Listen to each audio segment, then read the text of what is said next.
Hey there. You're listening to True Story No Cap. Real stories, no exaggeration, no lies. Just the raw, unfiltered moments life throws our way.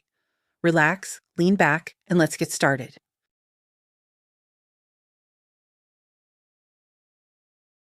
Billy, what are you grumbling about? Sit down and have a beer with us, and your mood will be top notch. Laughter roared from the table. Billy blushed and bolted out of there. How could his mother not be ashamed? She knew how much he hated it when she had company over. He needed to study, and it wouldn't hurt to eat something, maybe even buy some clothes. Before, only the kids at school laughed at him, but now even the teachers looked at him askance. And one teacher yesterday said, "Don't you have any other trousers? These are so worn, they're practically transparent, like gauze." And what was he supposed to say to her? That he really didn't? He treated these trousers so carefully he was afraid to breathe on them, knowing they'd split at the seams instantly. He felt like not going to school at all. Billy skipped school very often anyway, when his mother's kitchen was a madhouse until morning. How could he go to school then? He only fell asleep by morning, no matter how hard he tried, but he couldn't wake up on time, and they didn't have an alarm clock. They only had an old wall clock, but it was silent. Billy stood in the room. What was there to do? He was very hungry, but he wouldn't go into the kitchen. If there had been anything there, it would have been eaten as a snack long ago. He waved his hand and headed outside. He'd walk around, maybe they'd leave in the meantime. Judging by their state, they'd been sitting there for a long time.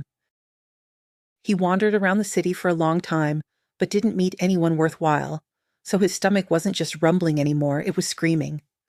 He sat down on a bench, put a leaf from a tree in his mouth, and chewed it. A man sat down next to him. He was dressed decently, but it was still clear. He'd been around. And, of course, I'm leaving now. No need, if it's because of me. We can certainly fit here together. He sat down, took out cigarettes, and offered one to the guy. Want one? No, thank you, I don't smoke. That's good for you. At your age, I see everyone smoking like chimneys. And that's very bad for you. Billy smirked. Then why do you? The man laughed. I do, but I understand. I even know it's better without them. But I can't bring myself to quit. But I want to assure you that's my only bad habit. Honestly. Billy definitely liked this man's answer, and then the man suddenly turned to him. Listen, I just arrived in the city recently. Can you tell me where I can get a good meal here? Billy involuntarily swallowed. Here, just around the corner, there's a shashlik place. They serve everything in principle, but shashlik is the main dish. Oh, shashlik is good. How about you keep me company? I don't like eating alone. Billy hesitated. I don't know. It's decided, let's go. And you can tell me what changes have happened in the city while I was away. They sat down at a table and Billy inhaled the air. Lord, what smells! The man looked at him, then closed the menu and turned to the waiter. 2 shashliks for us, some vegetable salad. Tea for the young man, coffee for me. We'll figure out the rest later. The waiter disappeared. Billy even turned around to see where he'd gone. My name is Arthur, by the way. And yours? My name is Billy. Their order arrived, and the conversation flowed better somehow. So, tell me, why are your eyes sad, and why are you walking around alone? You're at an age where you should have friends around. Billy stopped chewing. I don't have any friends. Who needs someone like me? Poor, always without money? I'm bad at school too, so there's no one by me. Arthur asked questions so skillfully that Billy didn't even notice how he told him everything. How they used to live, how his father died at work, how his mother started drinking after that and bringing just anyone home, how he was teased at school, how hard his life was in general. Do you pity yourself? Billy looked at the man in surprise. He was strange. And what, should I be happy? Anyone would howl like a wolf from such a life. And he's still a teenager. What can he do? I see you pity yourself. May I ask how old you are? 15. Wow. At 15, I already bought my mother golden earrings for her birthday. Ah, those were the times. No time for sleep. You'd run home from school, grab something on the go, and head outside. There was so much there. Wash someone's car, run to the store for someone, or load-unload. I earned more in a week than my mother did in a month as a cleaner. And in the evening, when no one was outside, we'd train. We had our own gym in the basement. Well, not like the ones you have now, but homemade. Barbells from car wheels, pull-up bars from rebar. But we were happy. We always wore tank tops so people could see how muscular we were. Arthur smiled at the memories, then looked at Billy sternly. And you just study poorly, look bad, and cry about it. You're wrong, brother, oh so wrong. Billy stared at the man, literally with his mouth open. And indeed, he was saying everything correctly, everything right. What was stopping Billy from doing the same? Nothing. Just the habit of pitying himself. Billy, I don't have time right now, but jot down your address for me. I'll drop by, and we'll talk more. Billy wrote the address on a napkin and stood up. Thank you. You're welcome. We'll see each other again. Remember one thing, you can only not get out of a coffin. Everything else can be fixed, endured, changed. I understand. Billy walked home with a firm intention to kick everyone out who was there. However, he couldn't kick anyone out. No one was home anymore. His mother had also gone somewhere. He sighed with relief. Good, at least he'd get some sleep. The next day after school, he didn't go straight home, deciding to walk around the city. Almost immediately, he saw furniture being unloaded near a house. New residents, apparently. He wanted to walk past, but then risked it anyway. Mister, do you need help unloading? A man around 50 looked him over. Well, that wouldn't be bad. How much will you charge? Whatever you give, that's what it will be. All right, deal. Let's get it up to the 3rd floor. Billy helped move things for almost an hour. It would have been much faster, but a sofa got stuck in the doorway, and they couldn't disassemble it right away. When the sofa was also in the apartment, the owner handed him a 1,000-ruble note. Thank you. I would have been here until night by myself. Oh, that's too much. It's fine. You need it. Billy wanted to be offended. The man was clearly hinting at his clothes, but then decided to let it go. At least he had money in his hands, and not a small amount at all. Billy looked at his watch. He still had time. He almost ran to a small shop located not far from their yard. Many such shops with strange names had appeared. He knew the clothes there weren't new, but he didn't care. At least they were decent. Billy opened the door at home, fully expecting his mother to be having another party, but the house was quiet. Billy was even more surprised when he smelled not tobacco smoke, but something edible. He cautiously stepped into the kitchen. His mother was washing the window, and something was bubbling in a pot on the stove. By the way, the stove was clean, too. Mom? She turned around. Billy, I didn't hear you come in. I'll feed you now. Billy stood there bewildered, then just as bewildered asked, What's going on? Nothing. I just decided to finally tidy up. I've been completely... Don't worry, Sonny, I won't do it anymore. I promised your friend. Friend? Billy stopped understanding anything altogether. Mom, what friend? Well, a very serious man. Billy saw fear flash in his mother's eyes, but it disappeared immediately. Here, Sonny, he left this for you. She handed him an envelope and a wad of money. And I didn't take anything, absolutely nothing. Billy stared at the money in bewilderment, then sat down on a chair. He looked at the envelope for a long time, but finally opened it. Billy, things happened, and I had to leave urgently. I talked to your mother. I think she won't drink anymore. But a lot will depend on you, too. I saw in your eyes that you understood where I came from. Yes, I forgot to tell you the most important thing. In our life, it's important to forgive. In our life, it's important to stop in time so that it doesn't turn out like it did for me. Money is addictive and deprives you of reason. And a person must have reason. But the most important thing is the ability to admit your mistakes and be able to correct them. Never try to pretend that something doesn't concern you. If you can fix it, if it all depends on you, then definitely try to fix everything. I couldn't back then. I didn't push hard enough back then. I lost my temper, and then I didn't change, didn't correct, although I had the opportunity. Now I'm alone, completely alone. Being lonely is hard. When everything settles down, we'll meet, I promise. Don't be angry with your mother, she just needed support. I didn't give it to her because I was small and weak myself. I believe in you. I saw your eyes, and I'm sure you'll handle everything. Billy lowered the letter and looked at the money. Wow. Mom, what did he say? Oh, nothing special. Just said that when he can, he'll definitely drop by. 3 years passed. Few would recognize in Billy the beaten-down skinny kid who had eagerly devoured shashlik at the cafe. A muscular, handsome young man sat on a bench among similar guys. He lazily moved a matchstick from one corner of his mouth to the other. So, decided that we need to punish him? Are there any who are against it? Yes, but the guy. But you know no one will be against it. Then tonight by the restaurant. All right, see you tonight. Billy watched the guys walk away quickly and smiled contentedly. For almost a year now, they had been playing Robin Hood, specifically punishing those who considered themselves golden youth.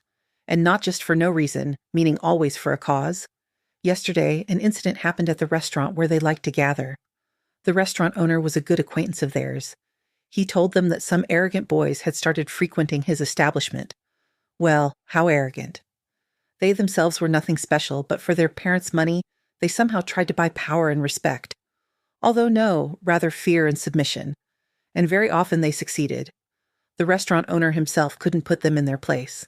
He would simply be shut down the next day, because it would be foolish to butt heads with their parents. So he turned to Billy.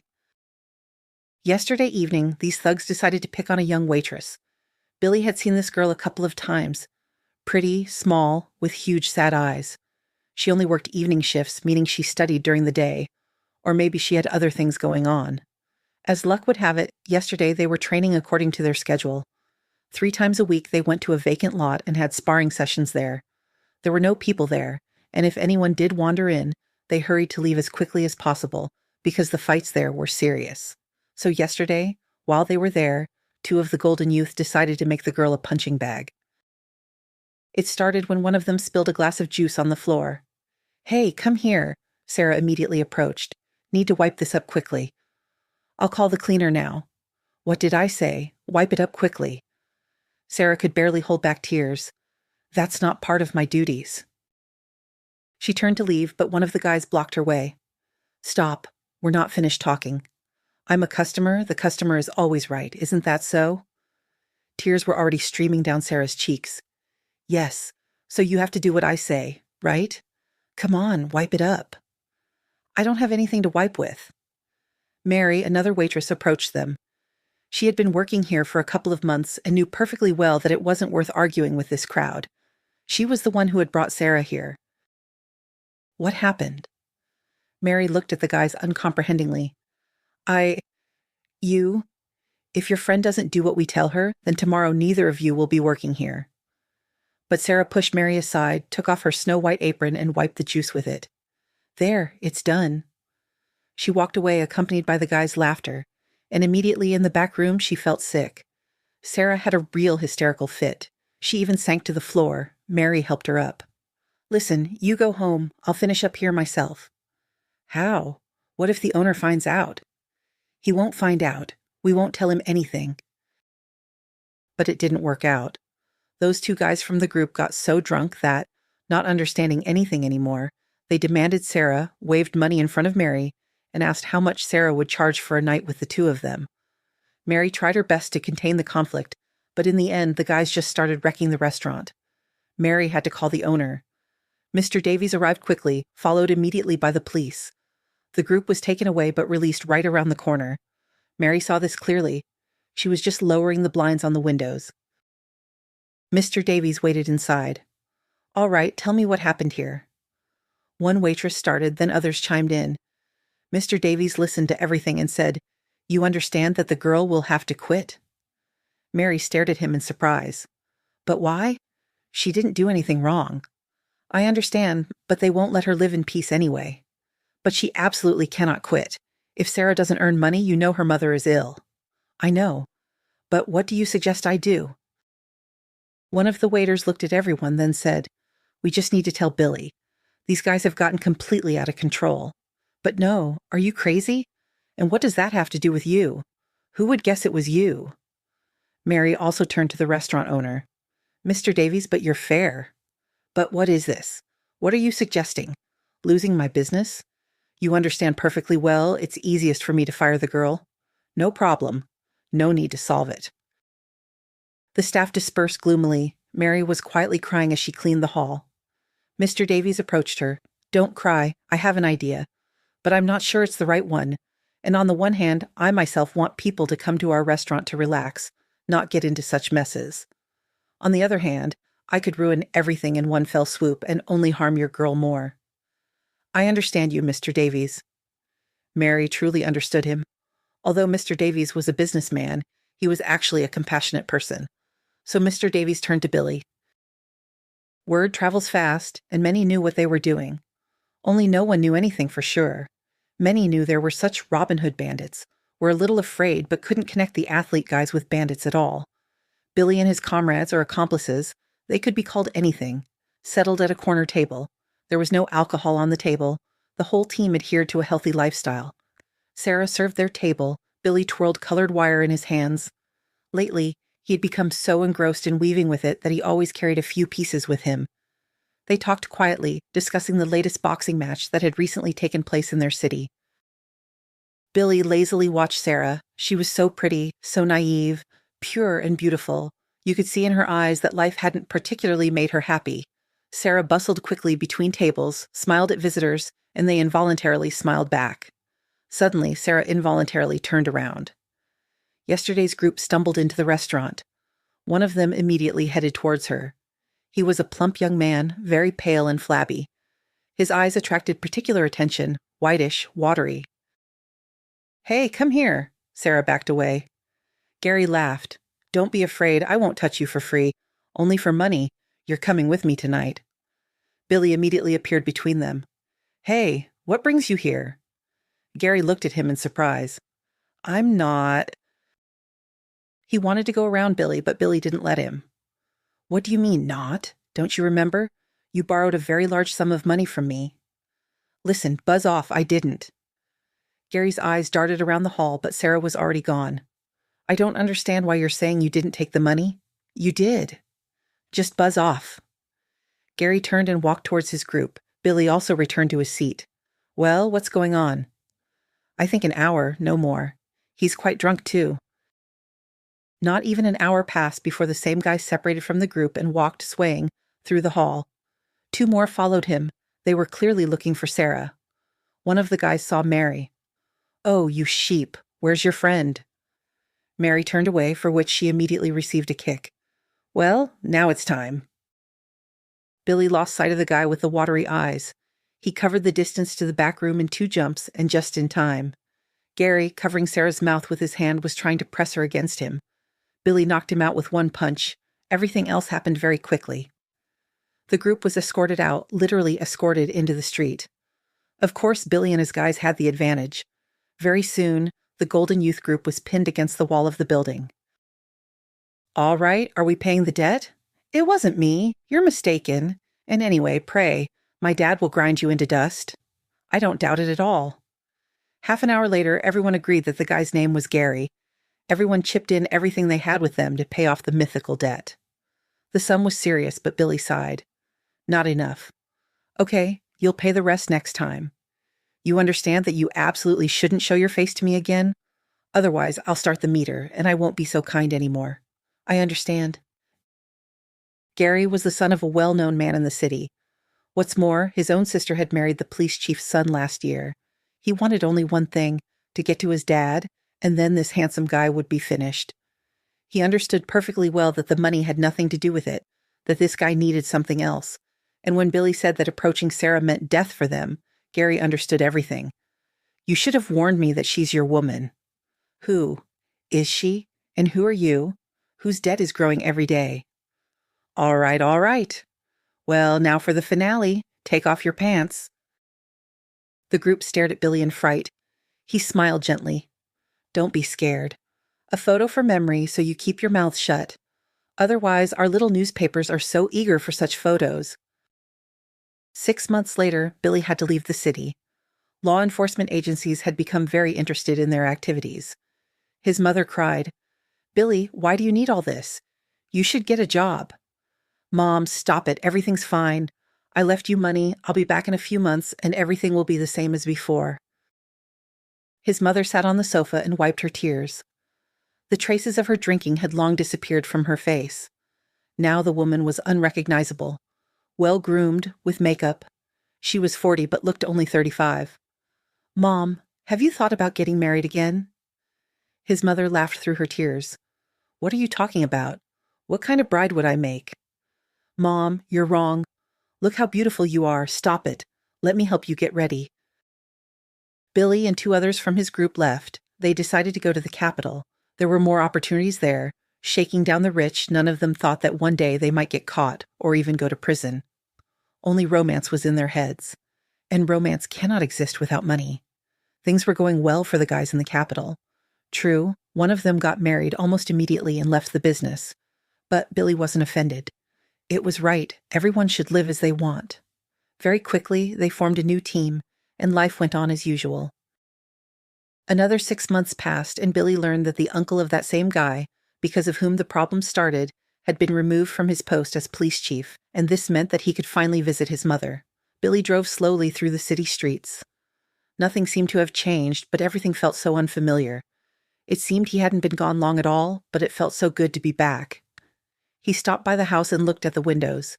He hadn't warned his mother he was coming, deciding to surprise her. He went up to his floor, took the keys from his pocket, but then changed his mind and pressed the doorbell. The door opened almost immediately. "Billy!" His mother rushed to hug him.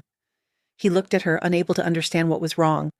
Then he realized his mother's eyes were shining, and he wasn't the reason for the sparkle. Billy immediately noticed men's shoes and a coat.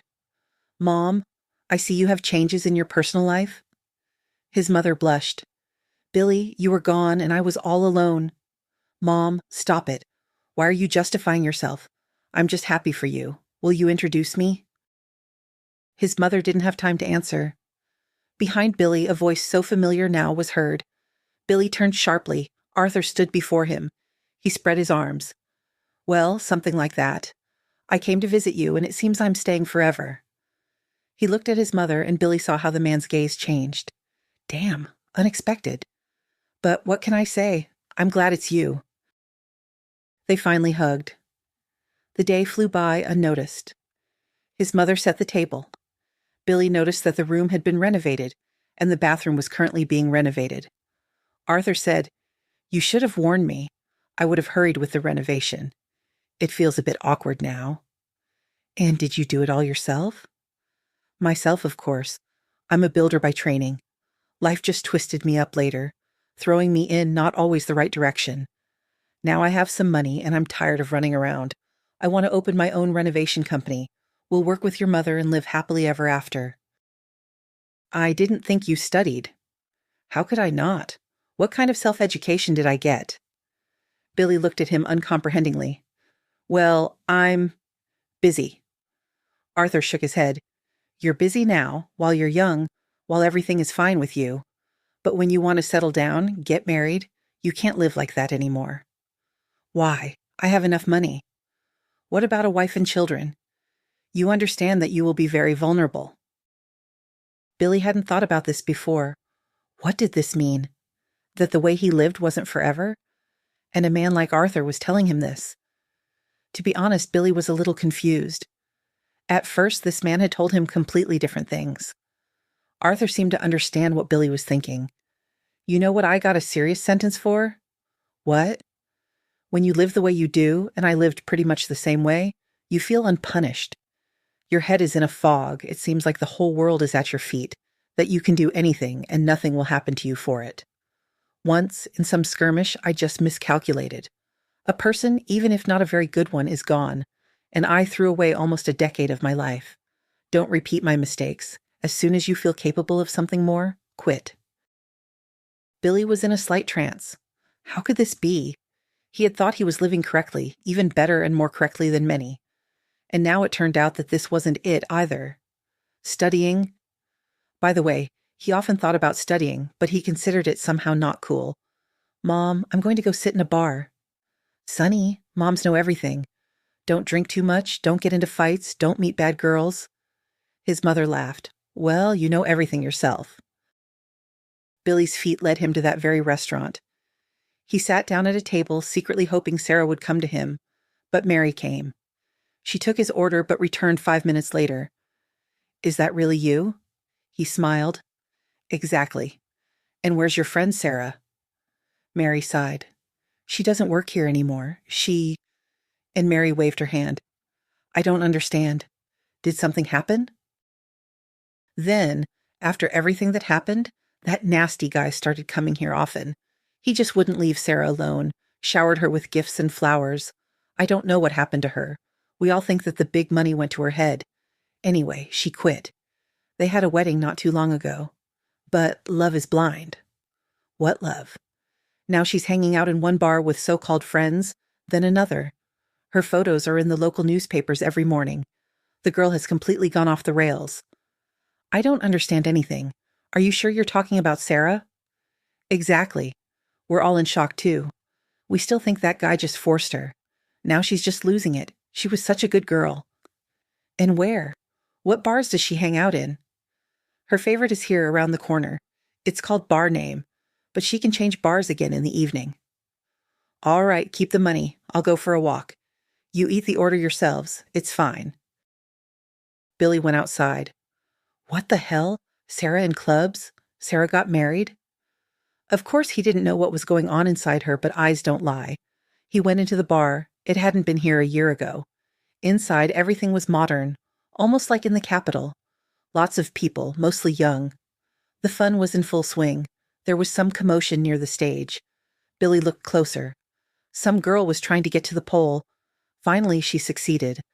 The girl was already quite drunk, and when she turned around, he was surprised to recognize Sarah.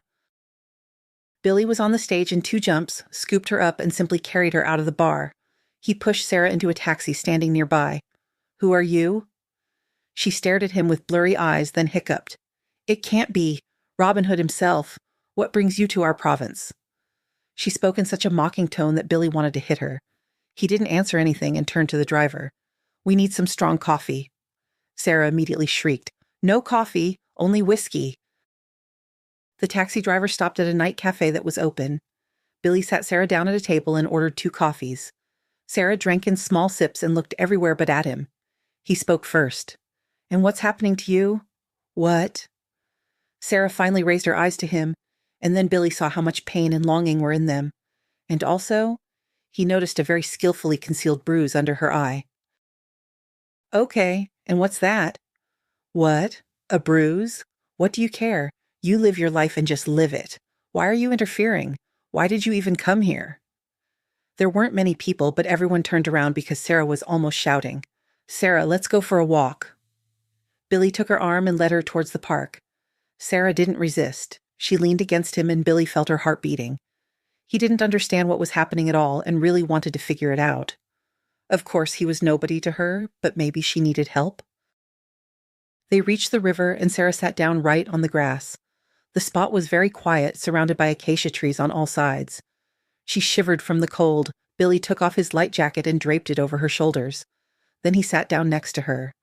For a while, they sat in silence, then Billy tried to speak. Sarah, She turned sharply to him, told him to be quiet, and covered his mouth with a kiss. They came to their senses when the sky was already getting light. Sarah jumped up and started getting dressed quickly. Sarah, don't say anything, just be quiet. But she looked at him in such a way that he understood. It was better to be silent. Sarah was a goddess. If before he had only suspected it, now he was convinced. But there was one but that he couldn't digest. Sarah, when she wasn't herself, kept repeating in the heat of the moment, I love you. Now he couldn't understand if those words were directed at him or not, although she called him by name, so it was him. Billy jumped up, but Sarah was already gone. Out of the corner of his ear, he heard her calling a taxi somewhere behind the acacia bushes. He quickly got dressed and caught up with her at the park exit. Sarah, wait, we need to talk. No. Sarah, what do you mean no? Stop. He tugged her arm. Sarah stopped, then brought her face close to his. Go away. I don't want to see you, understand? Never in my life. Get away from me. He saw tears in her eyes, saw that Sarah was on the verge of a breakdown. He just raised his hands and she ran away. A minute later, a car door slammed. Billy grabbed his head. What was even happening?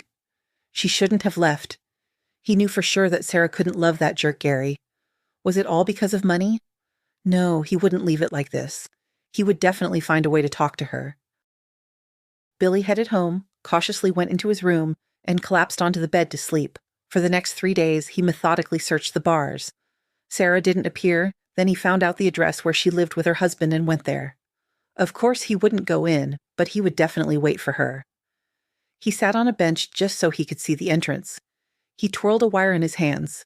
He always did that when he needed to calm his nerves. He had almost finished weaving something that looked like a pendant and stared at his creation in surprise. He had never made anything so beautiful before. "What are you doing here?" He jumped up. Sarah stood before him. "Sarah, we need to talk. I told you everything. You don't need to come to me. I'm married. I will live with my husband." "Sarah, you don't love him." "So what? What difference does it make who loves whom?" "What? Are you with him because of money?" "Yes, and that's none of your business.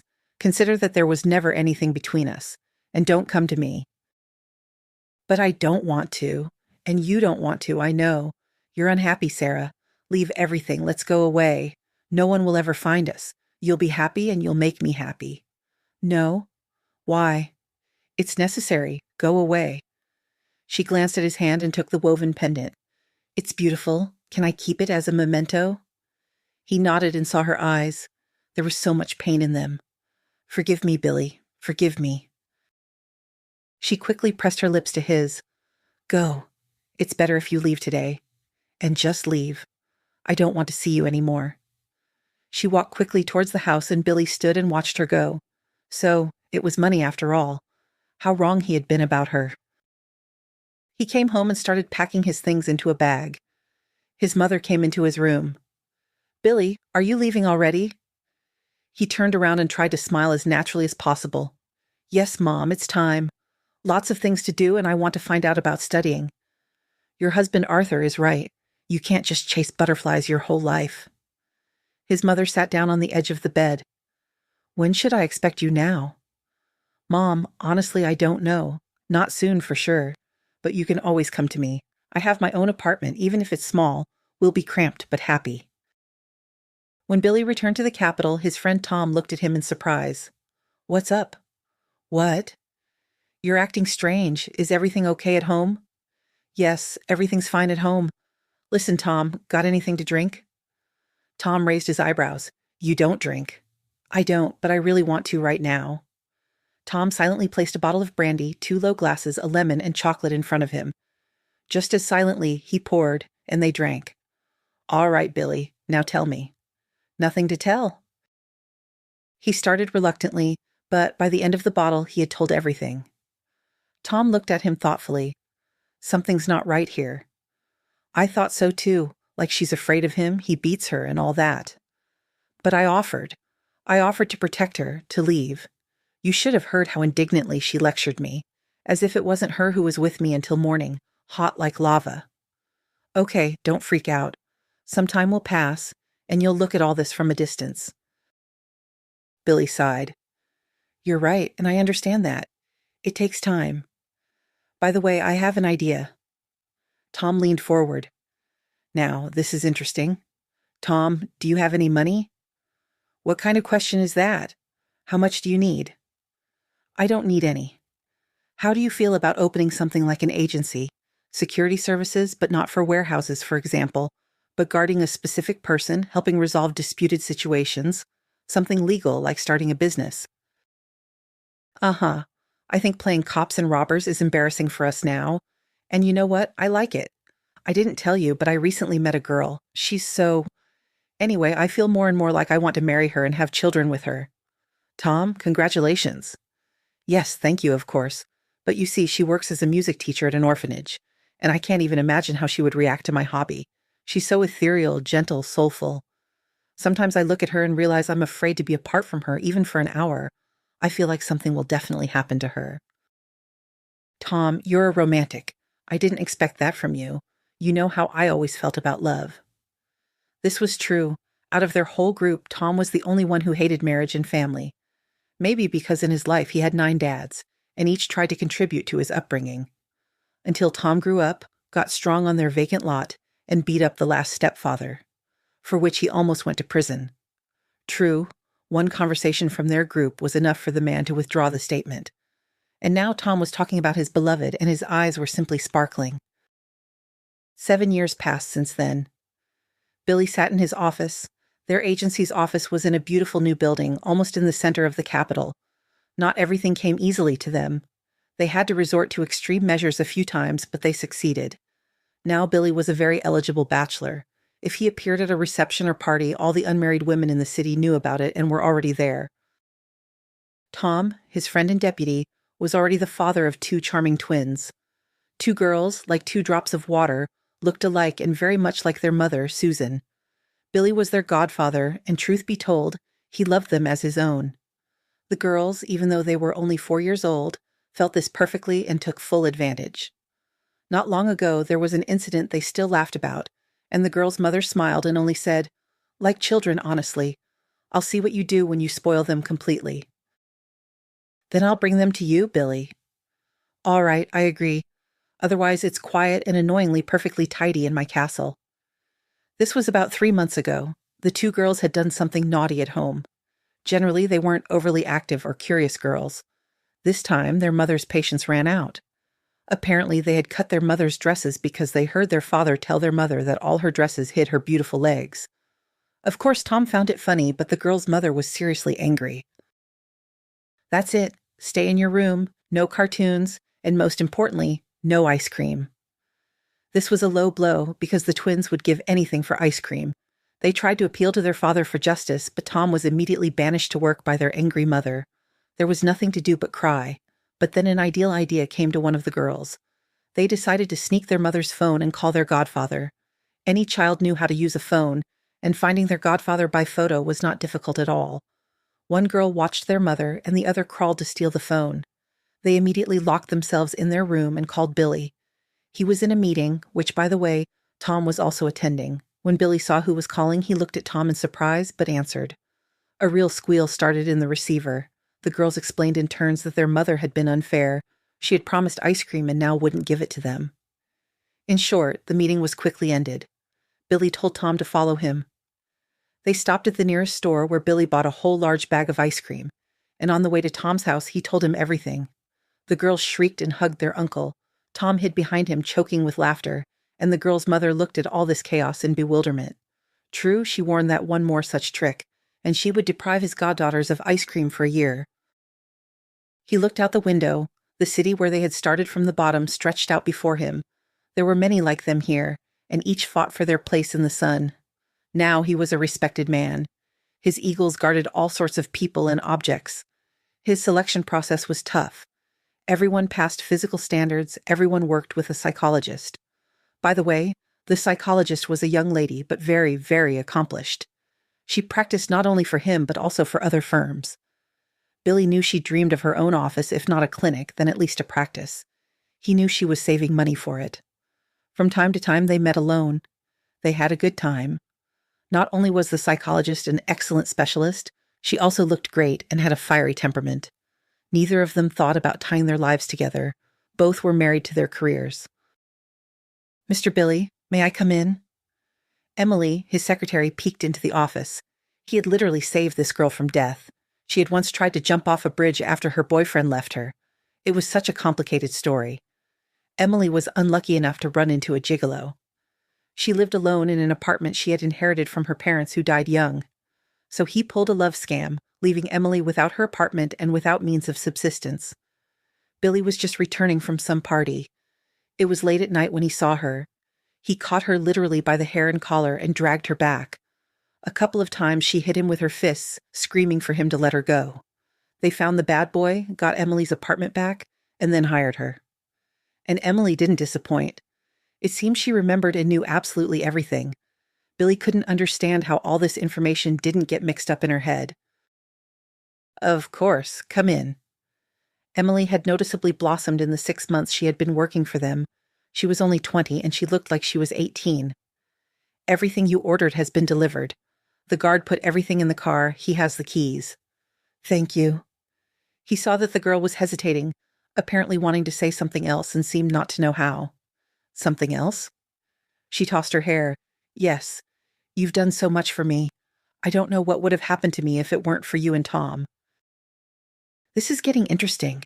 You're not thinking of quitting, are you? I'm against it." "No, of course not." She held something out to him. Billy took a stiff cardboard square in his hands. An invitation to a wedding. "Well, I'll be." He opened the invitation. It was for one of their young programmers. And when do you find the time? He smiled at the girl, and she spoke bitterly. You absolutely must be there. You're closer to me than any relatives. Quiet, quiet. Of course I'll be there. The girl stumbled over her words, then looked at him disbelievingly. Really? Well, of course. Suddenly she rushed to him and hugged him. Thank you. She quickly ran out the door. That was the last he saw of her. Billy smirked. Well, his secretary was getting married too. Only he was always alone. His mother would nag him again. Yes, Arthur had joined her. The last time they came to visit, he hinted about children as persistently as his mother. When they went outside to grill shashlik, Billy said to him, offended, Well, I didn't expect that from anyone, but especially not from you. No, Billy, you're wrong. You know I don't have children of my own.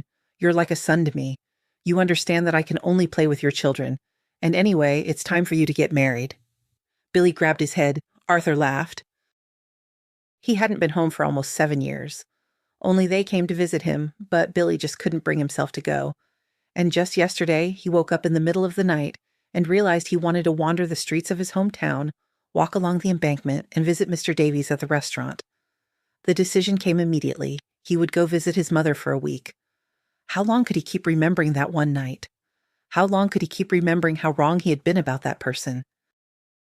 An hour later, Billy was getting into his car. He pulled out his phone. Mom, hi, how are you doing? Hi, Sonny, everything's good. How are you there? I just got in the car. I'll be there by night. You'll be there by night? Where? At your place, Mom. Where else?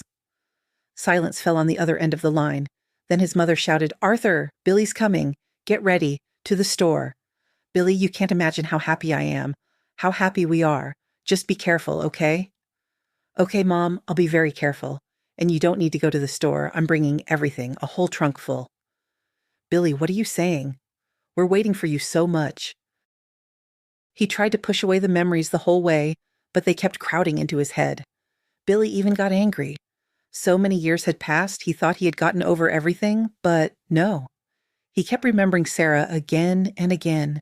Damn, damn, damn. Then he started imagining that she and Gary had 3 children, that they were happy. That didn't work out very well. Then he started thinking that Sarah had become an alcoholic. That was even worse. In the end, he resigned himself and just remembered what had been between them. He wondered what she was like now. Where? What? Of course, he wouldn't ask about anything, wouldn't find out anything from anyone. It was all too late. It should have been earlier. If he hadn't been so young back then, he certainly wouldn't have left. He was sure Sarah loved him, but something or someone stood between them. That reason was stronger than love. The town appeared in the distance. Billy smiled. He was almost home. Out of habit, he turned onto his street, but caught himself in time. His mother and Arthur had bought a nice big house in the center 3 years ago, not without his help, which he was very proud of. True, houses here cost ridiculous money, but they also paid ridiculously little, so his mother and Arthur saved from their small business. He was a little offended at them. Couldn't you have told me? Wouldn't I have bought you a house? His mother waved her hands. What are you saying, Sonny? You help us so much already. It was then that his mother first talked to him about the topic they both never mentioned. Forgive me, Sonny. Now I remember with horror what I was doing, as if it wasn't me but someone else. I'm so ashamed, so hurt for you. Mom, it's all in the past. Everything's settled, everything's fine. Fine is fine, but if it weren't for you and Arthur, I don't know if I could have gotten out of it. Mom, tell me the secret. What did he say to you then? You looked scared, and then bam, you were in a relationship. I thought he had scared you. You could say that. He said he would take you away since I didn't need you. But before that, he very skillfully beat up my friends. And I got scared. I hadn't paid attention to you somehow. If you were around, it was fine. But then something clicked in my brain. I looked at myself in the mirror, looked at our apartment, and almost went crazy from what I saw. Well, and then you know everything yourself. The only thing that bothered Billy his whole life was this very episode. He was very afraid to learn that Arthur had once hurt his mother, maybe even hit her. After the conversation, he breathed freely. There was no reason for him to be offended at Arthur. And anyway, he had never seen his mother so happy before. A set table awaited him at home. Of course, he had no doubt that his mother wouldn't listen to him.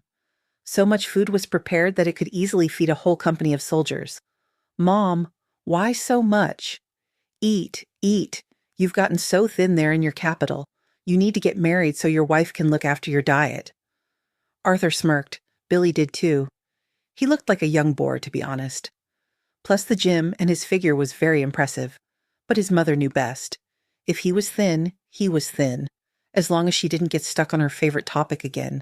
So Billy quickly asked, "What's new with you? Have you seen anyone from our old crowd?" "I don't even know. I met one just 3 days ago. Remember the one with glasses?" "Of course I remember. We always copied tests from him, the straight A student who was a failure." "That's it. He's a failure. He got married 2 years ago. A good girl, not from here. They had a strong love there. Her parents were against it, but they got married anyway. She got so sick. The doctors don't give any guarantees. He told me drunk, 'Auntie, I never drank, but now I can't. I just can't.' I feel sorry for him. To go crazy like that." "And what did she get sick with?" Oh, he said the name, but it was such a complicated name that I forgot it right away. I need to go see him. Maybe I can help somehow." "Go, Billy, at least support him. Most people have moved away. Oh, and I met Tom's mother yesterday. You should tell him to come visit her." "Mom, you know he won't come." "You have to, Sonny. She has cancer. She's barely alive, all transparent. Of course there's no one around. Who needs a sick old woman?" "What is this?" "Only bad news." "I'll call him today." "Well, why?" "There's good news, too. Remember our neighbor from the first floor? The plump one with freckles? Well, she's not plump anymore, just a little fullness left. She also got married." "How? She's tiny." "Oh, you. When you left, she was 13. "No way." "Yes, but that's not the main thing. Her husband is good, a simple guy, very polite, and just 2 days ago, they became parents. And you won't believe it, she gave birth to triplets." Billy looked at his mother. "Are you serious? She's so short?" His mother laughed. "Exactly, 3 girls. And Brenda really is only about a meter tall. Her mother is so lucky, now she has 3 granddaughters at once." Billy felt danger again. "All right, Mom, let's go out into the yard. I hope you'll show me your domain." His mother smiled, immediately understanding that her son was changing the subject. "Well, it was only for a week," he said. She would definitely introduce him to the daughters of all her acquaintances. They looked at the whole yard. Arthur showed him the gazebo and the trees they had planted. "You're real feudal lords," his mother laughed. "You wouldn't believe how I always dreamed of exactly this kind of house. All right, tomorrow we'll grill meat outside." Billy imagined how it would all be inside. "Looks like I've landed in paradise." He slept that night as if he had never slept before. His mother woke him up almost at noon. "Get up, sleepyhead. You'll sleep all day." Billy stretched. "What time is it?" "It's already 12. He sat up in bed. "It can't be." "I'm waiting for you in the kitchen." He got up and reached for his phone. He hadn't called Tom yesterday. It was too late. "Hello, hi." "Hey, miss me already?" "Well, not exactly. I have something to tell you." Tom tensed up. "Did something happen?" "Well, you could say so. My mother met yours the other day." "Billy, why are you telling me this? You know I don't care at all." "Wait, don't get upset. Your mother has cancer, and there's no one by her side. My mother says she looks very bad already." There was silence on the line, then Tom asked, "How will the firm manage without us for a few days?" "It'll be fine. Everything's set up. Emily will call if anything. Yes, there is, and leave instructions for what papers are needed." "Okay, thanks, Billy. Call me when you arrive." "Okay." Tom was in the city after lunch. He called Billy immediately. "Can you come with me? I feel a bit alone." "Of course. I'll be right there. Where are you?" "I'm at Mr. Davies's restaurant." Billy drove up. Tom's car was empty, probably inside. Tom was indeed inside. He was sitting at a table with Mr. Davies, sipping coffee. Mr. Davies immediately said, "Billy, I didn't recognize you. I didn't recognize you right away at all. Oh, I would never have recognized you. They hugged. Billy's heart even ached. Everything here felt so familiar, such memories. He immediately remembered Sarah. Sarah again. Lately, she just wouldn't leave his mind. Half an hour later, they were approaching Tom's mother's house. He was noticeably nervous. Billy asked, "What are you planning to do?" "Susan is already getting a room ready. Her father has a good friend who heads a clinic that specializes in these diseases. She'll rest for a day and then straight there." "You decided to take your mother?" "I can't do otherwise, Tom.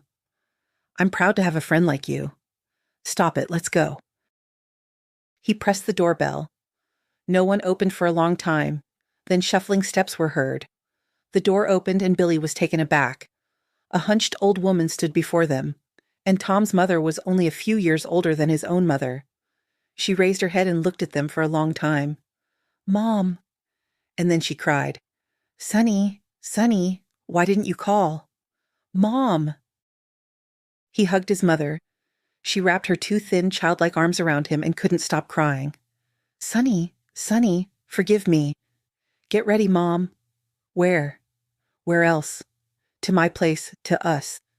Susan is waiting for you there, and two little girls." "Oh my God, I'll be quick." The woman seemed to regain her strength. She walked quickly, packing things into a bag, but Billy saw the drops streaming down her face. It was very difficult for her. It seemed she was hurrying so her son wouldn't change his mind. After seeing Tom off, Billy decided to take a walk. He didn't even notice how he ended up at the very place where he and Sarah had once been. His heart ached. Why? Why did he have the misfortune to fall in love with a girl who turned out to be just trash? He sat down on the grass. Someone stopped next to him. Billy didn't turn around. He wanted to be alone, and he hoped very much that this person would leave. But the person not only didn't leave, but also sniffled very loudly. Billy turned around irritably and was slightly stunned. A girl of about 6 was standing behind him. She was crying, dressed very poorly. But that wasn't what caught his attention. The child had a small colored pendant in her hands, exactly the same one Sarah had taken from him once. "Hey, are you lost?" The girl sniffled and nodded. "And where's your mother?" "Mom was taken to the hospital and I went to look for her." "And where's your dad?" "I don't know. I've never seen him. But Mom said if Dad were here, everything would be fine for us." Billy's palms sweated. "Sunshine, what's your mother's name?" "Sarah." "And did Mom say what your dad's name is?" "Yes. Only Mom said he's not in our city. I wanted to go to another city, but they wouldn't let me and even wanted to give me to the police. I ran away." The girl sniffled and looked at him. "And who are you?" He couldn't answer. Now he remembered something, and his hair stood on end. About 3 years ago, they had just moved to the new office. The guard called him. "There's some girl here who wants to see you with a child. Says the child is yours." Billy had rolled his eyes then. How tired he was of these potential brides. He was fed up with doing DNA tests, and every time it turned out they were just trying to fool him. This time, he didn't even bother to investigate. Get her out, and don't let her in again. How could anyone be so shameless? Others did it quietly somehow, but she showed up and told everyone that nonsense. Could it have been Sarah? Did he turn her away? "And do you want to eat?" "Very much." "Come home with me. My mother is there. She cooks very well." "And you're not lying?" "No." "Well, then let's go." The girl put the pendant in her pocket and fastened the pocket with a snap. Billy couldn't help himself. "What is that you have?" "My dad made it when I wasn't born yet, and Mom didn't know I was going to be." They walked up to the car. "Is this yours?" "Mine. I like it. It's very beautiful." Settling comfortably, the girl held out her hand to him. "My name is Lily." "And mine is Billy." He said it without thinking, but the girl immediately quieted down and looked at him strangely. When they stopped, she couldn't hold back. "Are you not my dad?" "I don't know, Lily. You'll tell us everything. I'll go see your mother, and then we'll find out everything together. Agreed?" "Yes." "I also thought about going to my aunt's, but no one is home there. I knocked and knocked. I thought I'd go later in the evening, but then you were here." "Let's go." He carefully picked her up and set her down on the path. The girl looked around. "Is this your house?" "This is my mother's house." It's beautiful. His mother came out to meet them, looked at Billy in surprise, and then stared at the girl. Billy saw his mother's eyes widen. Billy, who is this? Mom, I'll explain everything soon. But for now, we have a problem. The girl is very hungry. His mother immediately bustled about. Come, sunshine, come. We'll have lunch now. She led the girl away and Billy rushed to the car. There were cigarettes somewhere in the glove compartment. He saw someone he knew had left them. Here they were. He lit one, coughed, and someone immediately took the cigarette from him. Why would you do that? Arthur stood next to him. He looked at Billy thoughtfully. Did you notice how much the child looks like her mother? Billy almost hit himself on the forehead. Of course, and he had been wondering the whole way what was bothering him so much. And I thought, who could this be? This is a very long story. First, we need to ask the girl and find out where her mother is. They all sat opposite the girl, who was hungrily eating mashed potatoes and a cutlet. My mom made cutlets too, a long time ago. Then we didn't have money, and we just ate mashed potatoes. His mother glanced at Billy, then turned to the girl. Bunny, where is your mother now? Mom was taken to the hospital. She was walking. We were walking home, and Mom felt sick. She fell down.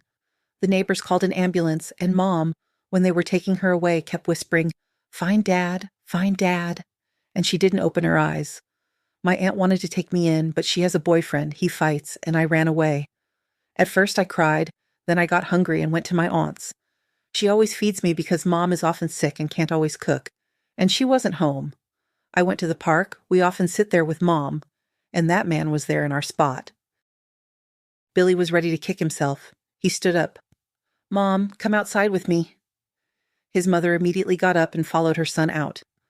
Mom, I understand that everything needs to be checked, but everything points to the girl being my daughter. I already understood that, Sonny. Only I don't understand. You didn't know anything about her? No, Mom. But how could you think I would hide something like that from you? I need to leave. Find the other waitress, then the hospital where Sarah. Her name is Sarah. Yes. All right, Sonny, go. I'll manage. They returned to the room. The girl had moved to the sofa and was engrossed in watching TV. She was desperately yawning, but the cartoons were also interesting. His mother immediately took a blanket and put a pillow under the girl's head. Lie down, it will be more comfortable to watch. The girl lay down. His mother covered the girl. She immediately closed her eyes, only managing to whisper, I need to find Dad. Billy rushed out of the house. He needed to go to the restaurant. Of course, a lot of time had passed, but maybe they still had Mary's address. Mr. Davies was surprised by such a request, but strangely enough, he found the address quickly. Only I'm not sure if she still lives there. But the main thing is, it's something. Billy pressed the doorbell, praying for just one thing, that Mary still lived there. The door opened and he exhaled. Hello, good evening. Are you here for me? She peered into the guest's face and then suddenly whistled. It can't be. Mr. Billy himself. What brings you here? Mary, you have to tell me everything about Sarah. Why all of a sudden? Mary looked at him with an indifferent gaze, and Billy realized she knew about Sarah's visit to him. Because the girl, her daughter, and as I understand it, mine too, is at our house now, and Sarah is in the hospital, and I don't quite understand what's happening. In the hospital? Yes, the girl came to you, but no one was home. We were at the Dacha. Sarah was fine yesterday. I didn't think... Damn it. All right, come in. She stepped aside and Billy went where she indicated. Want some tea? No, tell me. Mary sat down opposite him and looked him in the eyes. Frankly, I should just tell you to get lost. But if anyone can help them now, it's only you. Back then, many years ago, Sarah was studying. Her mother was very ill. She could barely walk. She needed an operation, which even then cost a lot of money. Or rather, the operation itself was free, but she had to go to another city, live there, undergo rehabilitation. They didn't have money for all of that. Sarah got the waitress job because all the money went to supporting medications. After that scandal, that same guy started frequenting the restaurant. He literally stalked Sarah and then offered her a deal. He pays for her mother's operation and Sarah marries him. And if Sarah tries to divorce him, she'll have to give him back the entire sum. Billy clenched his fists. What an idiot he was. He could have guessed right away that something wasn't right. But no, he played the offended party, ran away like a shy maiden. Mary continued. Sarah hated him terribly. He knew it. Sometimes he beat her. And then you? She rushed to you like a drowning person. She always said that she was only happy for one night in this life. And Gary. He kept feeding her promises. As it turned out, after his uncle was kicked out of the police, there was no one to cover for his dad, and things went sharply downhill. Gary simply had no money. A year later, Sarah's mother passed away. She never lived to see the operation. Then Sarah started packing her things. The girl was only a month old then, but he couldn't just let her go. He beat her badly. I took the girl then, and Gary was sent to prison. There was no protection anymore, and no one wanted to stand up for him just like that, because he was a bad person. That time, he damaged something in her head. Sarah had an operation, but the doctors didn't give any prognosis. But she pulled through. She spent almost half a year in the hospital. Then she couldn't work. She had terrible headaches. She endured it for a long time, and when she lost consciousness right on a pedestrian crossing, she went to you. You were a big shot by then. She didn't want anything from you, only a promise. If she was gone, if something happened, you wouldn't abandon the girl, but you turned her away. I didn't know it was Sarah. I understand you didn't know. Sitting high up, looking far away and not seeing what's happening under your nose. Oh, well, what's done is done. Anyway, we don't know where Gary is now. We were afraid he'd come back and finish her off, but he hasn't. Maybe he was killed himself there. Sarah was evicted from their apartment. It was sold at auction.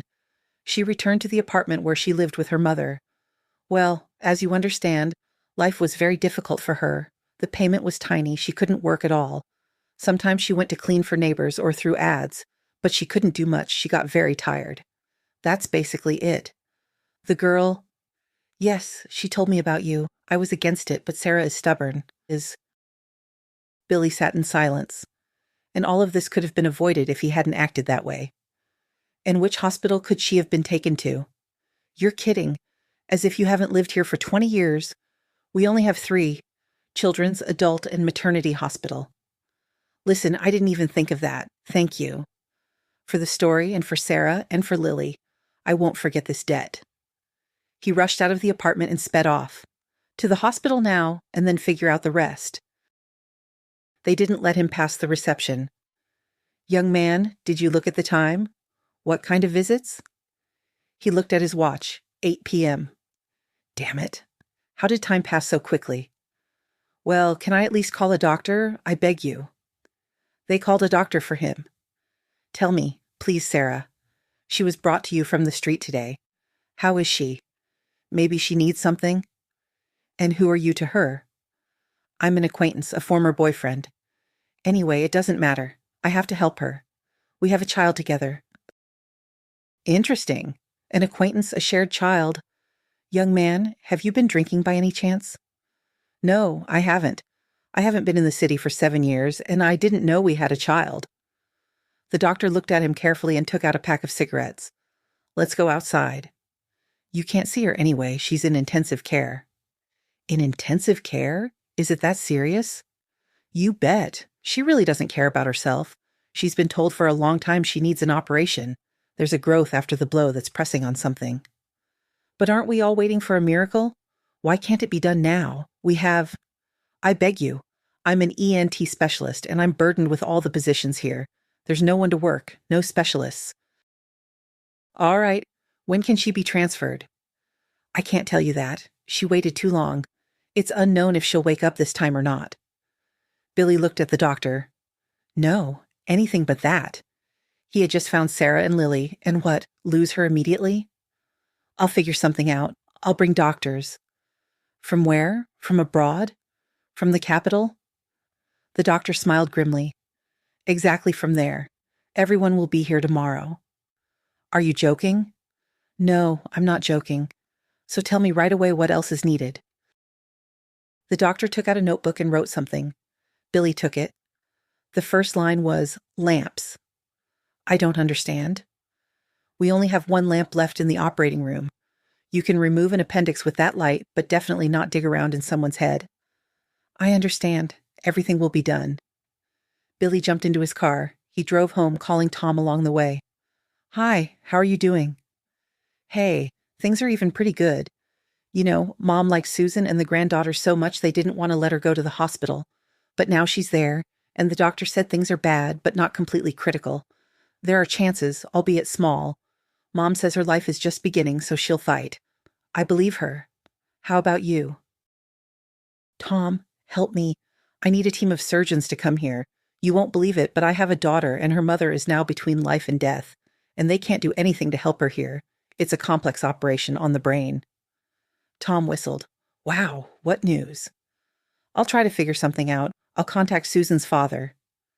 "Tom, all hope is on you." "I told you I'll do everything I can." "A daughter? And how old is she?" "She's 6. 6-something. Her name is Lily." "Well, brother, you really outdid yourself. Keep your phone nearby. As soon as I find out anything, I'll call right away." "Thank you." "Thank you. You should have come to see your mother a long time ago." Billy lowered his phone. While talking, he had stopped, and now he saw he was standing at the only shopping center in the city. Some man came out of the doors. He was proudly carrying a big plush bear. Billy jumped out of the car and rushed inside. 20 minutes later, he came out with a large bag of clothes for the girl and a box, and in the box was a very beautiful doll with blue hair and a whole suitcase of dresses. He found his family in the kitchen. Lily was devouring pancakes that his mother had made, but at the same time, the girl managed to argue with Arthur. They were talking about butterflies or birds, in short, about things that fly. "Sonny, what do you have there?" Billy glanced at the girl and smiled. Apparently, his mother had just bathed her. Lily was shining with cleanliness, dressed in Arthur's shirt, the sleeves rolled up, and you couldn't even see her in that shirt. Billy handed his mother the bag. "There's a pajama set, some dresses. I don't really know. I just told them her age and that she needed everything for the first time." His mother peeked into the bag, then turned to the girl. "Well, Princess, shall we go try on your new clothes?" Lily clapped her hands. "And there, and for you. Let's go." Half an hour later, a flushed Lily returned in new bunny pajamas, pom-pom slippers, and a bathrobe. She walked up to Billy. "Thank you." He was flustered. "You're welcome. I have something else." He handed her a large box. The girl held it with difficulty. His mother rushed to her. "Let me help you." She opened the box and the girl gasped. Lily touched the doll's hair with her fingers, ran her fingers over the beads around its neck. "She's so beautiful. What will you name her?" "Sarah. She's as beautiful as my mom." His mother looked at Billy, then back at the girl. Tears rolled down Lily's cheeks quickly, quickly. Billy knelt beside her. "But why are you crying? Don't you like the doll?" "I like it very much. It's just that you bought me so many things. I'm so happy here, and Mom is there all alone." "They will cure her." Billy hugged her. "Of course they will cure her. Very good doctors will come from the city where I live. They will operate on Mom, and everything will be fine. Mom will never have anything hurt again." "Really?" Lily looked at him disbelievingly, then hugged him around the neck. "You know, I knew right away that you were my dad. Because you have kind eyes. And Mom said my dad had the kindest eyes. Will you save Mom? Mom said that when Dad was here, everything would be fine." His mother turned away, wiping her tears, and Billy looked into the girl's eyes. "I promise you. Now everything will be fine. Well, shall we go dress up Sarah?" "Let's go." Billy happily helped Lily dress up the doll, even acting as a stylist when they chose which jacket would go with the white trousers. Then they settled on the sofa to watch cartoons, and they both fell asleep just like that. His mother covered them with a blanket and dimmed the light. Tom called at 4 a.m. "They'll be here by 9. Meet them at the edge of the city so they don't get lost." "Tom, I'm eternally indebted to you." "Stop it. We're like brothers. No need to keep track of who owes what." "Go on. Good luck there." "Thank you." "Thank you. You should have come to see your mother a long time ago." In the morning, Billy stood at the edge of the city. A black minivan stopped next to him. He waved to the driver and drove ahead. The operation began 2 hours later. He stayed in the corridor the whole time.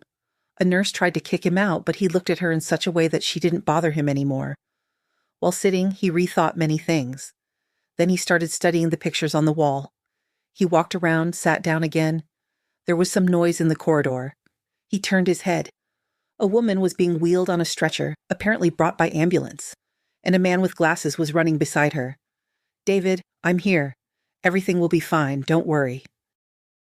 The woman looked past him and didn't answer, and there was such detachment in her gaze that Billy felt uneasy. They didn't let David into the room. He sat on a chair in the corridor and held his head in his hands.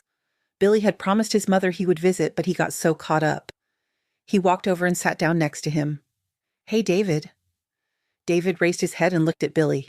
Apparently, he couldn't understand who was in front of him. Then he smiled weakly. "Billy, is that you? What's wrong with your wife?" David waved his hand. "Don't ask. They've given her 3 diagnoses in the last 6 months. They say she needs to go to a big city where there's equipment, where there are doctors." "Well, why aren't you going?" "Because you need money to go. I work 2 shifts and the money—" "Oh, don't ask. I can't stand by and watch my beloved fade away, and I can't do anything." "So I don't understand. It all comes down to money?" "It does." "Do you have a card?" "A card? Well, a bank card. Why do you need it?" "I need it." "Give it here." David obediently took out his card, and Billy took out his phone.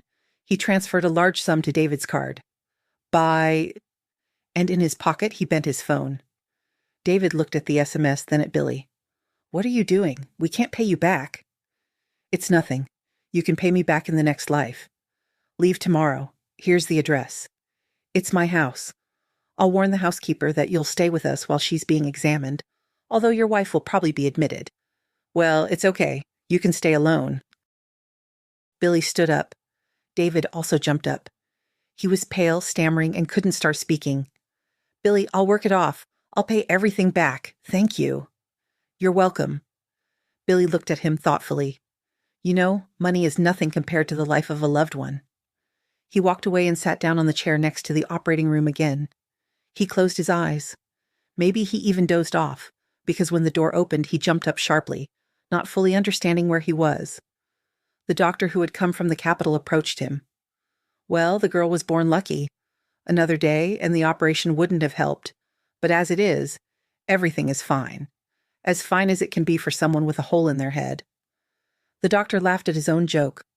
"Well, shall I look at your other patients then? While I'm feeling kind and cheerful?" They immediately led him to where David's beloved had recently been taken. "You know, it's a completely inexplicable case." The doctor Billy had spoken to yesterday approached him. "Yes, so many years in medicine, and I still continue to be amazed at what a person is capable of. And not just the patient, and a doctor will never be able to replace a robot in a person, because everyone is different. You can come tomorrow after lunch. I'll let you in for 5 minutes. Doctors, everything is fine. Go rest." Billy went home and immediately sat down on the threshold by the door. It turned out he was so tired and he hadn't even noticed it.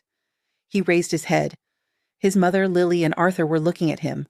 The same question was in everyone's eyes. "Everything's fine. The operation was successful. You can visit for 5 minutes tomorrow."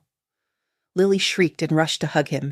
He hugged her thin little body and only then realized that he was now fully responsible for this small, cheerful girl. In the morning, Lily was already dressed. "Where are you going so early?" "To see Mom. But they won't let us in until after lunch." "It's okay. I'll wait." Billy smiled. What could he say to her to make her change and play for a while? Nothing. Then he said, "Well, then let's eat and go for a walk, and then we'll go see Mom." "Yes, yes." Sarah tossed and turned restlessly. "Lily, where am I? Lily." She opened her eyes. Everything was white, a hospital. So she had lost consciousness again. A nurse appeared nearby. "How are you feeling? What's today's date?" The words were very difficult to get out. 21st? "Oh, the last thing I remember is the 18th. Where is she?" "Lily, I need to go. I have a daughter." "Lie still. You just had surgery yesterday. Where are you going?" "Surgery?" Sarah listened to herself.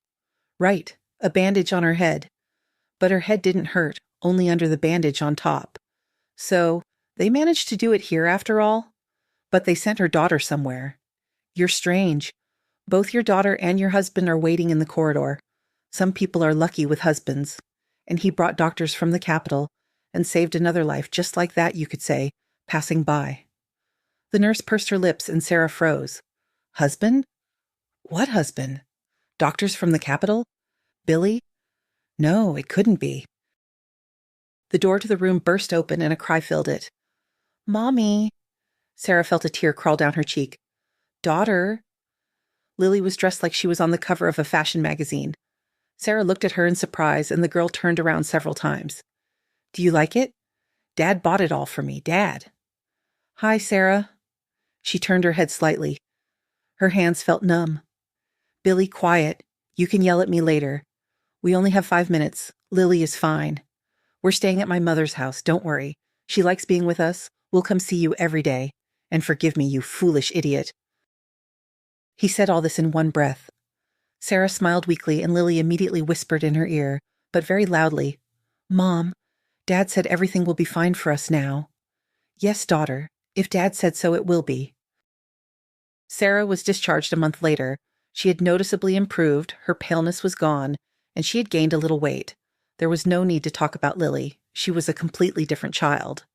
Billy couldn't even remember how lost and thin she had been in the park that day. Now he understood one thing. Children have about as much energy as a spaceship. It sometimes runs out, but it recovers in 5 minutes. And children only don't ask questions when they are asleep.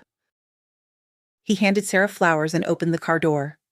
To my parents' place now and home tomorrow. Home. Yes, home, to the capital. Or is something keeping you here? Sarah smiled and shook her head negatively. No. The dearest things to me are right here now. That's you and Lily. Billy didn't have time to answer. Someone was running towards them through the hospital park and shouting, David, is that you? Is something wrong with his wife? Billy. He couldn't catch his breath. What happened? It happened. My beloved is recovering. Billy, I want to thank you. David wanted to fall to his knees, but Billy caught him in time. Are you completely crazy? Live and be happy. Don't delay having children. Children are happiness. David wiped away tears and kept muttering words of gratitude. They got into the car. Well, shall we go meet your in-laws? Lily jumped up and down. Grandma baked a cake today. I helped too. Sarah closed her eyes. What a happy fool she was. But happy. How many times had Mary told her to go see Billy's mother? But no, some foolish pride. Billy didn't need her. She had sent him away herself. If only she had known how much could have been avoided. But on the other hand, there wouldn't be these moments of absolute, complete happiness now. Mommy. Yes, daughter? And Dad never lies? No, of course not. Sarah smiled. What happened? No, Mommy, nothing. It's just that Dad promised me a little brother or sister soon. Sarah coughed, and Billy asked solicitously, Maybe some water? His face was so innocent that Sarah couldn't help but laugh. While everyone was laughing, they didn't immediately hear Billy's phone ringing in his pocket. Hello? Yes, Emily. What's wrong with your voice? What happened? Oh, well, of course I didn't forget. I just forgot when. I'll definitely be there the day after tomorrow. Only, Emily, I'm not alone. I have my wife and daughter with me. A howl or a squeal came from the receiver. Billy even had to move it away from his ear a little. Got it. By 2 o'clock. He hung up and looked at his girls. Well, is social life beginning? The day after tomorrow we're going to a wedding, a very famous restaurant in the capital. We'll have to leave early tomorrow. You need outfits too. You must always be the most beautiful ones for me. A year and a half passed. Emily and Sarah were sitting in the park. I don't feel well at all today. Emily rubbed her lower back. And I've had aches since morning. Where have they gone? I don't know. They went for ice cream, like it's across the ocean. By the time Billy and Tom returned, their wives were quite on edge. Emily and Sarah had become very good friends, and from time to time their husbands had to accompany them, very round, to the park for a walk. It just so happened that they were due at the same time, and today they both felt that their bad mood wouldn't just go away. Billy, why did it take so long? Bunny, the line was long. Sarah looked at Billy. He was looking at how pale his wife had become in fright. What are you looking at? Take us to the hospital. Now the husbands turned pale. Billy cautiously asked, Why? Sarah wanted to laugh, but a contraction made her gasp. Billy, don't ask stupid questions. If Billy thought he would never be as scared as when Sarah had her operation, he was very wrong. When they got stuck in traffic and with Sarah in the back seat, Billy thought he would go gray. They arrived at the house like in a race. Billy scooped up his wife and ran towards the emergency room. Tom followed right behind. True, Emily walked proudly on her own. 2 hours of tense fear. What if they were late? What if something went wrong? Then the door opened. To Billy, it seemed like the gates of heaven, and the nurse was a kind angel who said loudly, "Well, daddies, you have strong boys, heroes." Billy suddenly felt weak. He leaned against the car and almost cried. A son! He was the happiest man in the whole wide world. He had a smart, beautiful daughter, a smart, beautiful wife, and now a son. What more could he wish for from this life? For some reason, Arthur's words came to mind. The main thing is to at least try to fix what you can. And Billy listened to his advice.